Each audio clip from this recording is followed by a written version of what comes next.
नमस्कार दोस्तों, मैं अंकुर उपाध्याय स्वागत करता हूं आप सभी का आपके अपने YouTube channel share market analysis में। बाजार ने आज भारी गिरावट दिखाई है और जो पोर्टफोलियो की आज के सेशन में धज्जियां उड़ी है ना, वो लिटरली बहुत ही खराब है।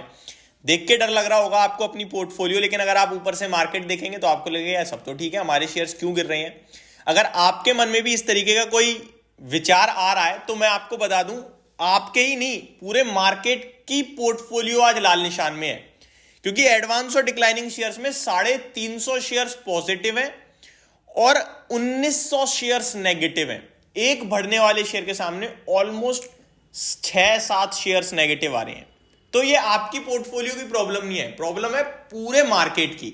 फिर आप कहोगे भाई निफ्टी केवल 50 पॉइंट नीचे है, बैंक निफ्टी 200 पॉइंट्स ऊपर है, ऐसा क्यों? तो इसलिए ऐसा क्योंकि निफ्टी या फिर बैंक निफ्टी के शेयर्स नहीं टूटे हैं, टूटा आपका वो है जो हमारी आपकी सबकी पोर्टफोलियो में है। मिड कैप, स्मॉल कैप, ये स्टॉक्स आज दम तोड़ते हुए दिखे। 2.5% नीचे स्मॉल कैप इंडेक्स है और मिड कैप इंडेक्स 2% नीचे हो रहा है। देखिए, मैं बहुत पहले से आपसे कहता तो था अलर्ट रहिए मिड कैप स्मॉल कैप में, पर ये मान नहीं थे, भागते ही जा रहे थे। कल एक डेटा आया म्यूचुअल फंड्स का, जहां म्यूचुअल फंड डेटा कह रहा है कि 6 महीने बाद लार्ज कैप में 1000 करोड़ से ज्यादा का फ्लो आया है, और मिड कैप स्मॉल कैप में जो चल रहा था वो तो चल ही रहा है, लेकिन लार्ज कैप में 1000 करोड़ आया है। यानी बड़े निवेशकों को अब लग रहा है कि लार्ज कैप पे फोकस करना चाहिए। तो आप अगर एसआईपी कर रहे हैं या फ्रेश करना चाहते हैं तो आपको स्मॉल कैप और मिड कैप के रिटर्न ज्यादा दिखेंगे, लेकिन आपको उसमें भयभीत नहीं होना है। अगर आपका 2 साल या 3 साल का व्यू है, आपको लार्ज एंड मिड या फिर लार्ज कैप या फिर आपको मल्टी कैप की तरफ ध्यान देना है। और इन सब में कंफ्यूजन आता है कि यार नहीं समझ में आ रही चीजें, कैसे स्टार्ट करूं, करना तो चाहता हूं, कैसे स्विच करूं अपने फंड को।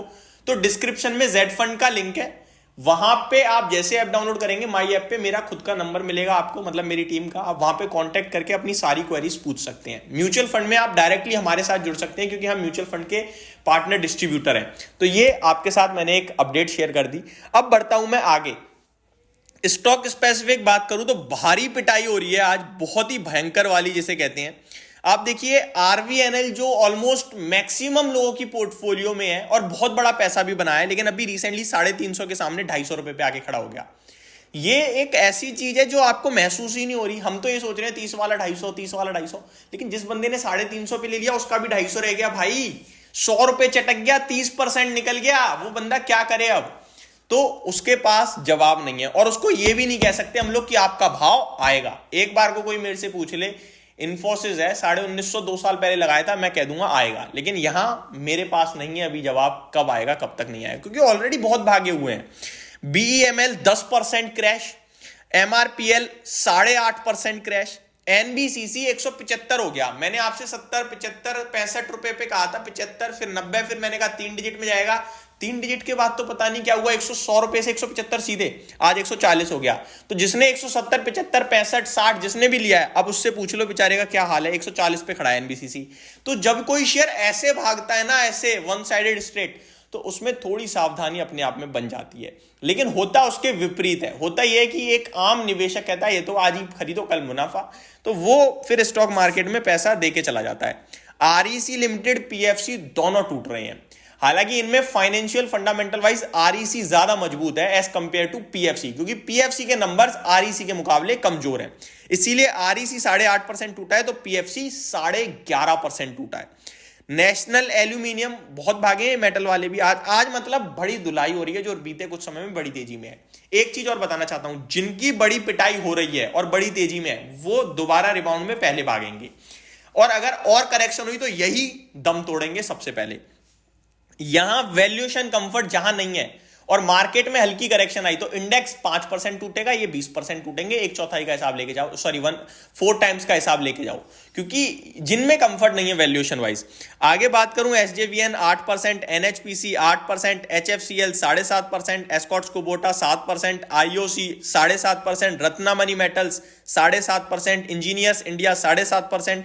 ये वो शेयर हैं जो लोगों के पास हैं। आईआरएफसी 6.5%, राइट 6.5%, आईआरबी 7.5%, गेल 6.5%। मतलब कहीं भी है नहीं आज राहत, हर तरफ बहुत भारी बिकवाली है। और एफआईआई इसका फ्लो तो कह ही रहा है आपको खराब, बहुत ज्यादा खराब, अभी और खराब हो रही है market breadth. 3% small cap index चटक गया, 3%, और मिड कैप 2.5%। तो बहुत खराब माहौल है इस समय मार्केट का। दो चीजें जो मैं अपने व्यूअर्स से कहना चाहूंगा, आज मत खरीदना, मैं गलत पढ़ सकता हूं नो डाउट, बट जो स्क्रीन दिखा रही है वो ये कह रही है। वीकली क्लोजिंग है आज, FIIs का फ्लो 3 दिन से नेगेटिव आ रहा है, तो मैं यही कहूंगा कि आपको एवरेजिंग फ्रेश एंट्री नहीं लेनी है। जहां डीकंफर्ट लग रहा है, हल्की फुल्की करेक्शन, मतलब प्रॉफिट बुक कर सकते हो या लॉस बुक कर सकते हो, हल्का फुल्का, पूरा नहीं करना है एग्जिट। एक दिन की गिरावट में नहीं डरते हैं, बट फ्रेश एंट्री बिल्कुल नहीं, क्योंकि सब कुछ नेगेटिव दिख रहा है। तो ये अपडेट थी आपके लिए, होप आपको सारी चीजें समझ में आई होंगी। Thank you so much for watching this video, have a great day guys.